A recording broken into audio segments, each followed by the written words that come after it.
Where is God when life puts you in a pit?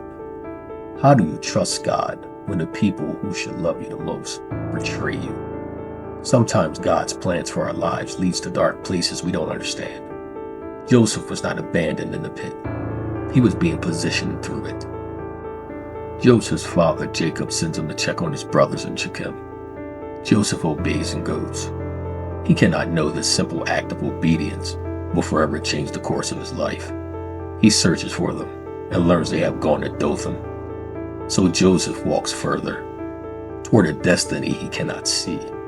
He thinks he is going to see his brothers, but he is walking toward a chapter only God understands. Many dark seasons begin with ordinary obedience. You thought you were just going to work, just helping someone, just following instructions.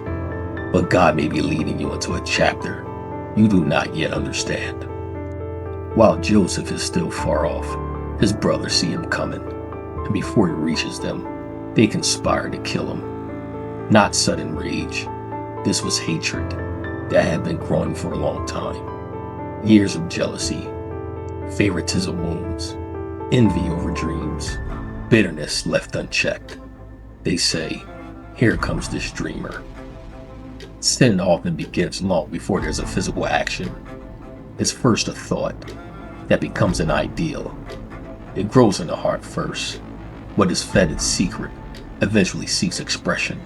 That is why a motive must be killed before opportunity arrives. Their original plan was murder, but Reuben intervenes. Joseph is stripped of his robe and thrown into a pit. Imagine Joseph's confusion. These are not strangers. These are his brothers, the people he should have trusted most. Now he sits in the darkness, betrayed, alone, with no answers.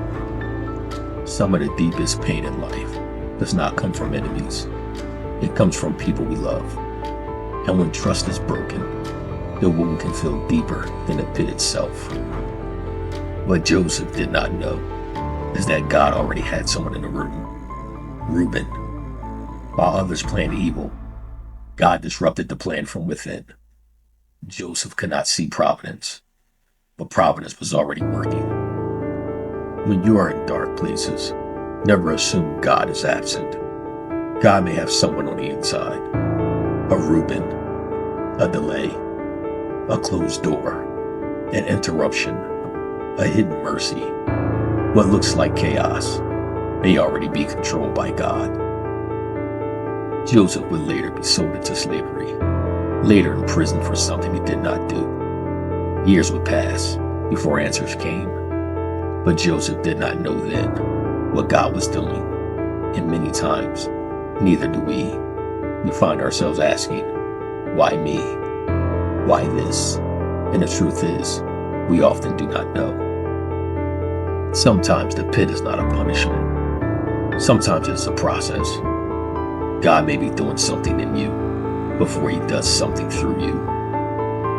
While Joseph was suffering outwardly, God was working inwardly, removing bitterness, removing vengeance, removing unforgiveness, preparing him for leadership, shaping his heart. Because if Joseph had met his brothers before the process was complete, he may have executed them. The pit was not the end. It was preparation. His brothers thought they were ending Joseph's dreams, but they were only moving him forward. You cannot kill what God has spoken. Hatred was there. Jealousy was there. Deception was there. Conspiracy was there. But God's word still came to pass. There are seasons when life feels unfair. You were faithful and still hurt. You trusted and still betrayed. You obeyed and still ended up in a pit. Joseph teaches us God is still working in dark places, even when you do not understand the path, even when you do not know the timing, even when all you can see is the pit. God sees the palace. Trust him there. Live by faith, not by sight. And subscribe for more Bible-based content.